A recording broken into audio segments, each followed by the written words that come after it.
Here's 5 things you need to know about the military-industrial complex. Number 1, it's really a special interest lobby on steroids. They're about lining their own pockets more than they are about defending you.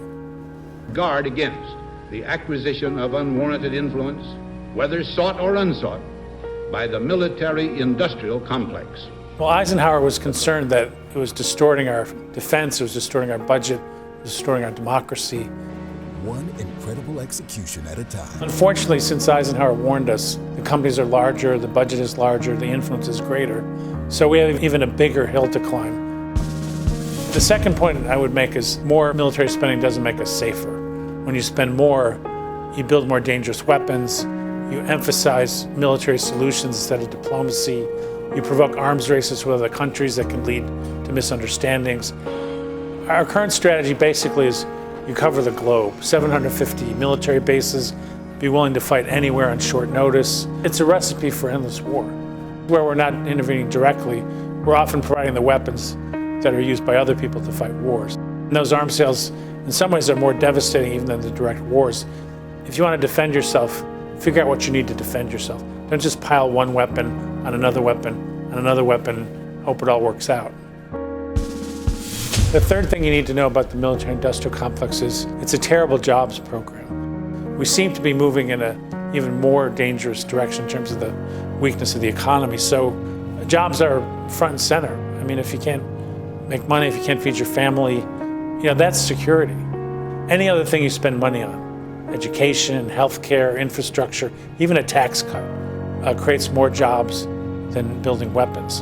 And the DC idea of what makes you safe is preparing to fight wars with other countries, even countries that aren't necessarily a threat, because it's a marketing scam to get more money for the military-industrial complex. But if people think about what makes them safe, they don't want their kid to get shot at in school. They want to put food on the table. They want their family to do better than they did. They want a safe neighborhood. They want clean water. They want an environment that's not going to make them sick.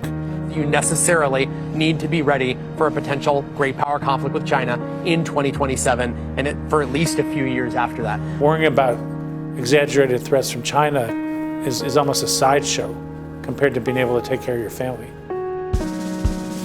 Well, the fourth thing you need to know is that the majority of the Pentagon budget goes to contractors, profit-making companies. When they're selling us the Pentagon budget, they say it's for the troops. That doesn't stop there. But most of it goes to Lockheed Martin and Northrop Grumman and Boeing and the new firms like Palantir. Utilize AI to bring a company like Lockheed Martin will get $40 or $50 billion a year, which in some years is higher than the budget for the State Department, just that one company.